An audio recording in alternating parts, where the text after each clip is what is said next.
Kami po ipasweldohan nyo lang. Nanggagaling lang ang sweldo namin sa tax ninyo. Ang sana ka sa hirap na tulad ko, ginawa po inyong konsihal. Kaya maraming salamat po sa inyong lahat.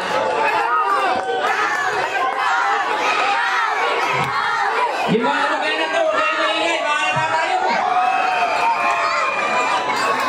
Kasi siyempre, puro kamag-anak ko to. Yun po.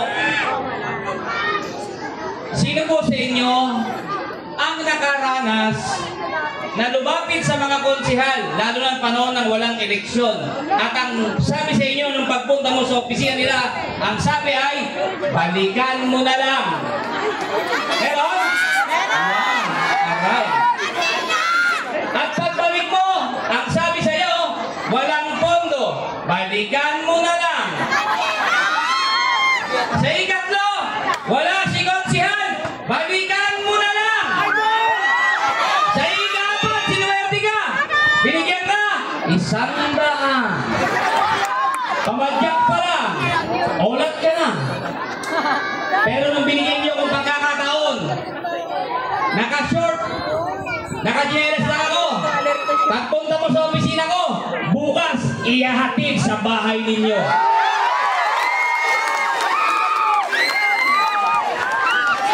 Hindi ko po sasayangin ang binigay ninyong pagkakataon sa akin. Kasi gusto ko darating ang panahon, yung anak katapo ninyo, pwede rin maging leader ng distrito natin. Kung pwede kay Awisia, bakit hindi pwede sa anak katapo ninyo? Pwede rin po. Nagawa niya na sa akin eh. Kaya nga po, ginagalingan ko eh. Kasi gusto ko, pagdating ng panahon, tayo mahihirap, tayo yung namumuno. Dahil alam natin ang problema na kapwa natin mahihirap. Tama ba? Pag eleksyon, nagiging mapagmahal sila eh. Sasabihin na, okay nyo kami, mahal naman namin kayong mahihirap. Paano kung malalaman paghihirap namin? Hindi naman naghihirap. Alam mo ba nga bang kumakain kami sa gabi? Nag-iisip kami bukas kung sinong bombay arangin namin para may pangkain kami ulit? Hindi nyo alam yun. Ang alam nyo lang, ma, anong ulam? Tama ba? Mahal-mahal, pag-eleksyon lang mo. Lahat po yan, puro katotohanan. Ang sinasabi lang natin dito, real talk lang po tayo. Taas ang kamay sa inyo ang nagbabayad ng buwis. Ayan, konti lang, pambayaran, ayaw nyo. Maraming salamat sa mga nagtaas. Sapagkat alam ninyo kung ano, alam po ninyo kung ano yung inyong karapatan. Sa mga hindi naman po nagtaas, huwag kayong mag-alala. Hindi nyo lang alam na nagbabayad kayo ng buwis. Pag kumain ka ng Jollibee, may tax yun. Nagbayad ka ng buwis. Pag uminom ka ng soft drinks, may tax yun. Nagbayad ka ng buwis. Pag bumili ka ng sigarilyo, may tax yun. Nagbayad ka ng buwis. O ngayon, taas ang kamay ang nagbabayad ng buwis. Nanay, lahat kayo. Kailangan niyo mo malaman ito.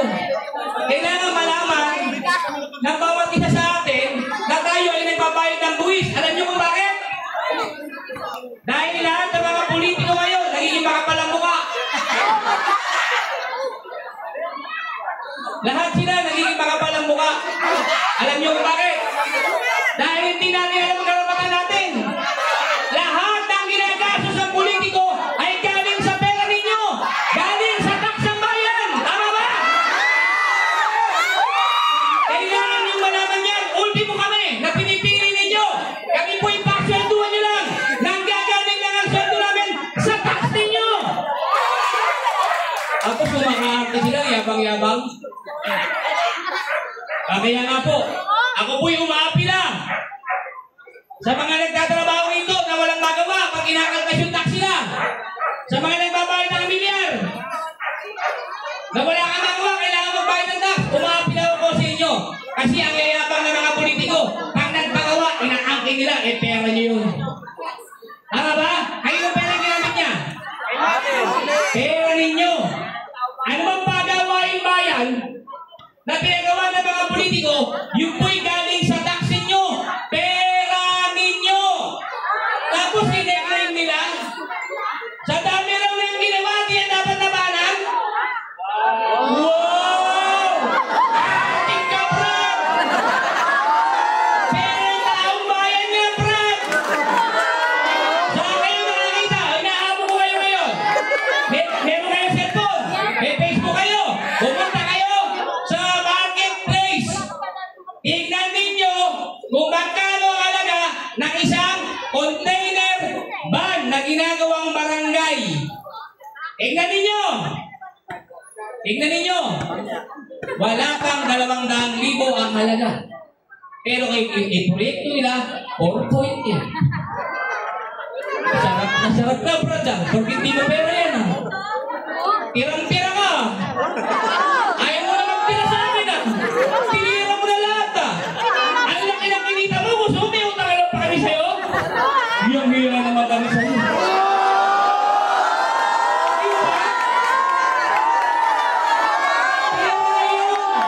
Pera po ng taong bayan yan. Diyos niyo marimar. Para sa kaalaman ninyo, lahat ng pagawain bayan yan, pwede yung tanungin kasi pera niya yun. Hindi pera niya yun. Pera niya yun. Pag binigyan kayo ng angkat, pera niya yun. Tingnan yung pera niyo. Tingnan niyo yung dos pinag-pinag.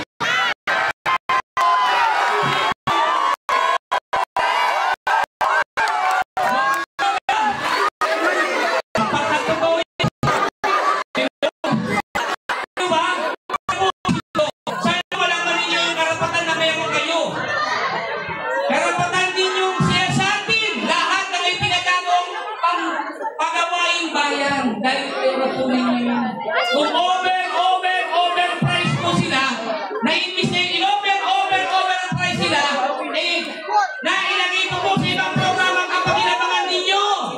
Hindi yung kapakinabangan ninyo. Ganun. Diba?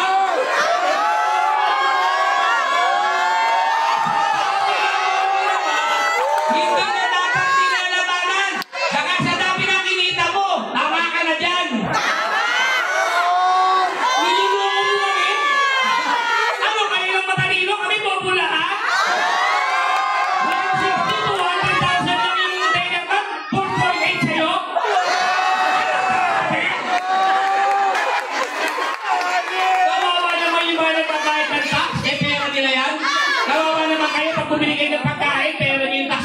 Ginagamit ang pera ninyo. Kung maka-arte, o ngayon, pagod na pagod ka kakaikot. Bakit? Eh, mula ng tao. Alam ng tao, niloloko mo sila. Dahil pera ng taong bayan ang ginagamit ninyo. Maniwala kayo sa akin. Meron kayong Facebook. Tumingin kayo sa marketplace. Bakit hindi totoo yung sinasabi ko? Kasi dati gusto mag-arte. Kaya po, mga kapitbahay, mga kalugar, humingi tayo ng tamang leader. Yung leader na tinitingnan, yung pinakamahirap niyang kapitbahay o malasakit sa kapitbahay o kapakinabangan ng pinakamahirap ng kapitbahay. Hindi kapakinabangan ng mga politiko. Maraming salamat sa inyo. Magandang gabi.